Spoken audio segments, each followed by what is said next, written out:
The Copa Libertadores is finally back. After a long summer break, 32 teams are looking to become the best team in the continent, and they will carry the hopes and dreams of their fans on their way to eternal glory. Which is why here in Rank Talks Bowl, we're gonna predict all the games in Matchday 1 of the Copa Libertadores 2025.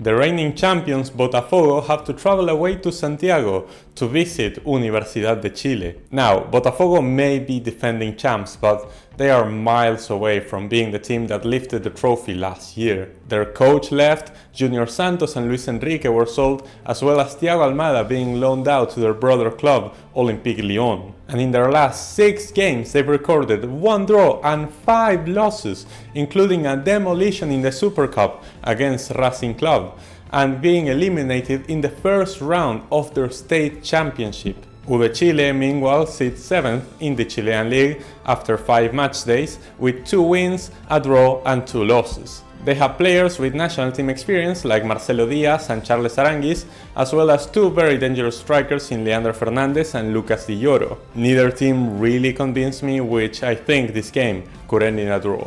Students of Silver make their debut in this Libertadores, going up against Dumbface. You're gonna hear that joke a lot, but Carabobo are trying to make me look dumb after losing in the final of the Venezuelan League and qualifying here through the playoffs. Estudiantes, on the other hand, are one of the most historic clubs in this competition with 4 trophies to their name. But their current home is really inconsistent, especially away from home. Either way, they should, and I repeat, should have enough to defeat Carabobo despite the long trip to Venezuela, which is why I'm gonna give the win to the Argentinian team. Universitario will have a tough first schedule, hosting River Plate. The Argentinian juggernaut currently sits in 3rd in Group B of the Argentinian League, but their performances have been anything but convincing. Their midfield looks discoordinated and lack a lot of pace, and up front they don't have a lot of options, especially with the injuries. They have signed Kevin Castaño, and the Colombian international should solve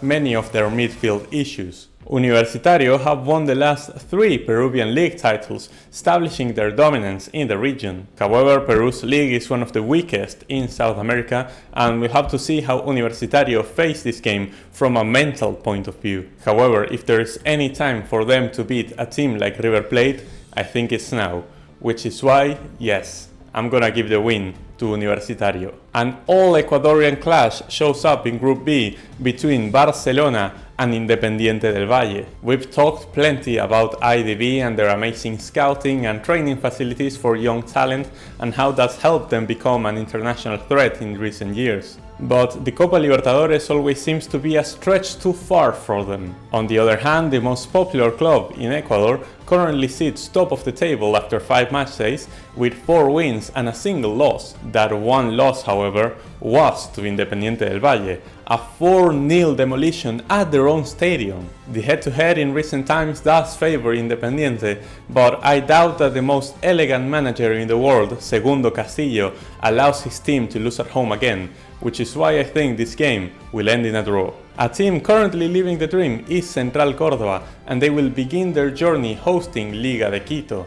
The team from Santiago del Estero made history last year by winning their first piece of silverware after winning the Copa Argentina, which qualified them for this edition of the Copa Libertadores. They are, however, in a shaky run of form in the Argentinian League. Quito did not get off to an amazing start in the Ecuadorian League either, but they do have a more talented squad and experience in this competition. So my call is that Liga de Quito will take all 3 points from their visit to Argentina. Deportivo Táchira are once again champions of Venezuela, and their first schedule is against Flamengo. Yeah, that's a tough one.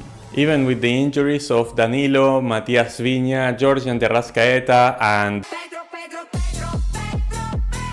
they still have one of the most stacked squads in the continent, and they have found great success under Felipe Luis, winning the Carioca Championship against their rivals Fluminense. So I don't have many doubts here. The win will go to Flamengo. After a disappointing end to 2024, Libertad now sit top of the Paraguayan League, and their first stop in the Copa Libertadores will be away to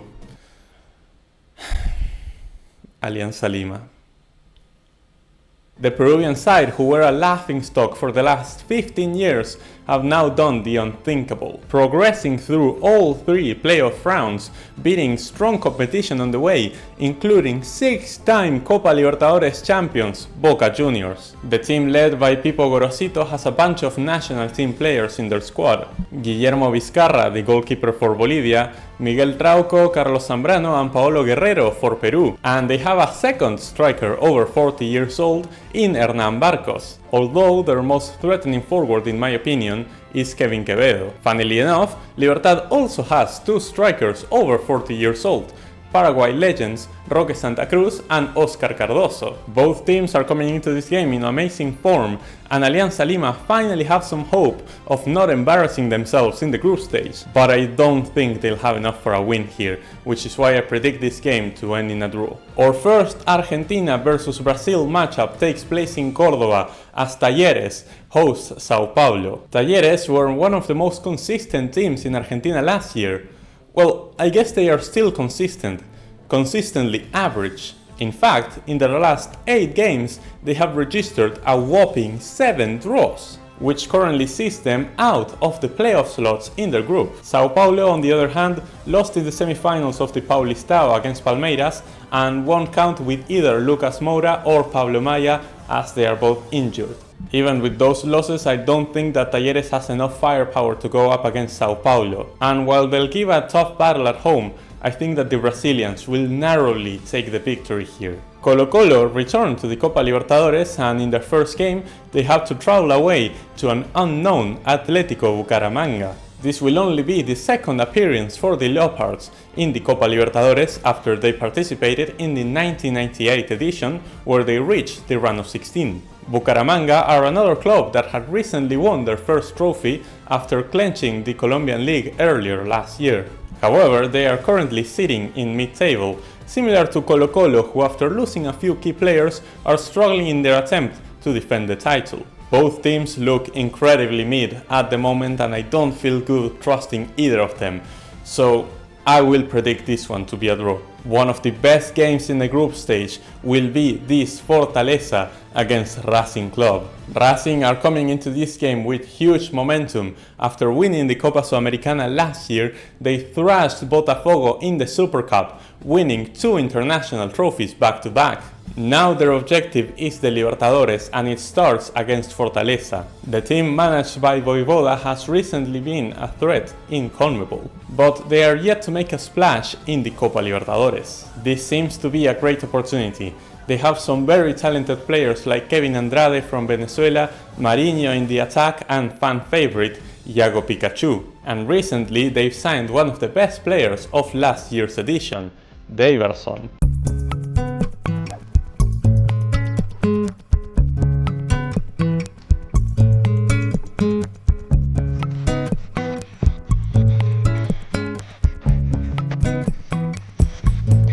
Both teams have some key injuries, with Racing missing both Saracho and Suculini. Meanwhile, Fortaleza won't count with David Luiz. Even with Racing's impressive record against Brazilian teams, their current league form doesn't convince me, which is why I think the victory will go to Fortaleza. Group F is my personal favorite this year, and on the first match they will have Nacional facing off against Nacional. Atlético Nacional is currently looking like one of the best teams in Colombia and is once again the country's best hope for a deep run. Nacional from Uruguay, on the other hand, are currently sitting 5th in the league and struggling to find any good form. I'm not one to often trust Colombian teams in this competition, but seeing the poor form that Nacional is currently in, I think I will give the win to Nacional. Atlético Nacional. You know what's better than Nacional?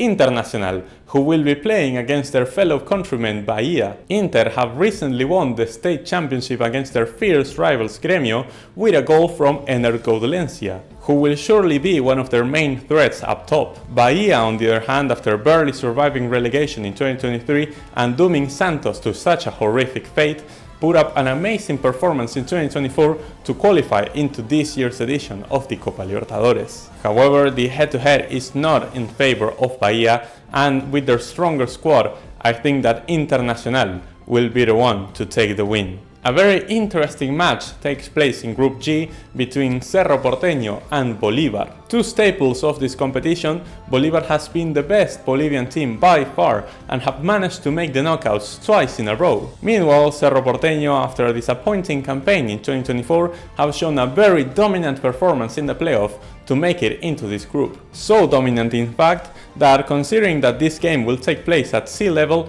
makes me believe that Cerro Porteño will be the one to take the win. One of the favorites for this competition, Palmeiras, make their debut against Sporting Cristal. With amazing performances from their striker Martín Cauterucho, Sporting Cristal were agonizingly close to a trophy last year, losing the Peruvian Championship to Universitario by a single goal difference. At the moment they are going through an injury crisis which sees them middle of the table in Liga 1. Palmeiras lost the final of the Paulistao 1-0 on aggregate against their bitter rivals Corinthians, but even with this setback they still have one of the best squads in the tournament and an experienced manager in Abel Ferreira. And I don't think they'll have much trouble beating Sporting Cristal in this game. After losing 4-1 to Argentina in World Cup qualifiers, CONMEBOL have decided to demote the Brazilian national team to the Copa Libertadores.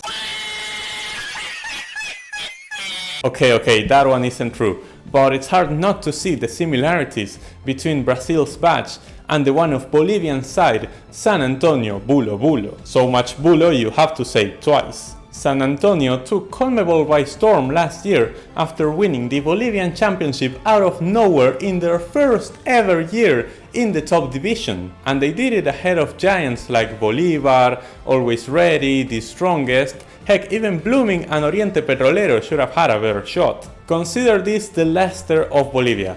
And well, looking at the recent games, you could say that they are looking more like current day Leicester. Their rivals will be Olimpia, who are currently not finding the most consistency in the Paraguayan league, but still have a great squad and have shown that they can actually play good football from time to time. Despite being in Bolivia, Bulo Bulo's stadium is not on the stratosphere, sitting at a merely 240 meters above sea level, which makes this game even more accessible for Olimpia, who I think will come out on top on this match. Two Copa Libertadores champions face off as Vélez Sarsfield receive Peñarol in Buenos Aires. In a historic campaign, Vélez managed to clinch the Argentinian title last year, but after that, many players and their coach decided to dip. They hired Sebastián Domínguez to be their manager, who went on to have the worst start of any defending champion in the league's history. After 8 match days, not only had Vélez not won a game, they hadn't even scored a goal. This obviously got Domínguez sacked,